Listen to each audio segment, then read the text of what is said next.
आपण पाहत आहात RK न्यूज, बातमी तुमची, आवाज आमचा। माहिती अधिकार व पत्रकार संरक्षण समिती सांगली जिल्हा यांच्या वतीने माहिती अधिकार व पत्रकार संरक्षण समितीचे महाराष्ट्र राज्य सचिव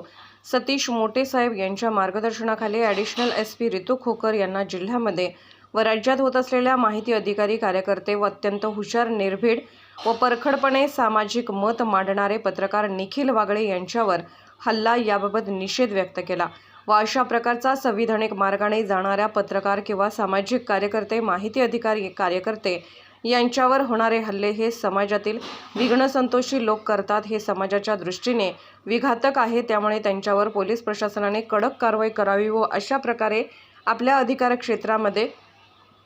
कर्तव्यदक्ष अधिकारी म्हणून घडू नये यासाठी उपाययोजना करण्याची व शासन नियमाप्रमाणे संरक्षण देण्याची मागणी केली। यावेळी इंडियाचा आवाज न्यूज चॅनलचे संपादक रवींद्र कांबळे, विशाल कांत्रीचे संपादक माहिती अधिकार व पत्रकार संरक्षण समिती, जिल्हा अध्यक्ष सुरेश सपकाळ, सचिव सुशांत मोरे, कार्याध्यक्ष सचिन आरवाळे, शहराध्यक्ष राजन लांडगे, उपाध्यक्ष उमेश जगताप, कवटेमहाकाळ तालुकाध्यक्ष हनुमंत पाटील, उपाध्यक्ष चंद्रकांत पाटील, राजू माळगे, सनी माने उपस्थित होते।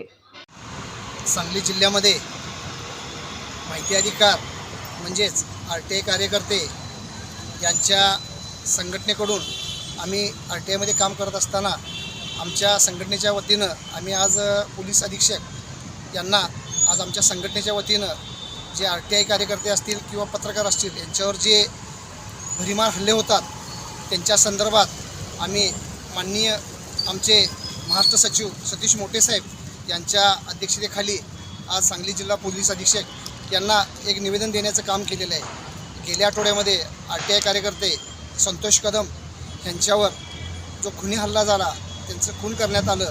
त्या अनुषंगानं आम्ही आज आमच्या संघटनेच्या वतीनं सांगली जिल्ह्यामध्ये त्यांचा निषेध करतो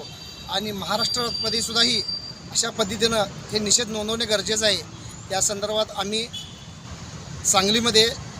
येत्या काळामध्ये असे अनुचित प्रकार जर घडले तर आम्ही हे आंदोलन मोठ्या स्वरूपाचे करून योग्य ते RTI कार्यकर्त्याला न्याय मिळवून देण्याचं काम आम्ही आज आमच्या संघटनेच्या वतीने करतो आणि मी माझे 2 शब्द थांबवतो।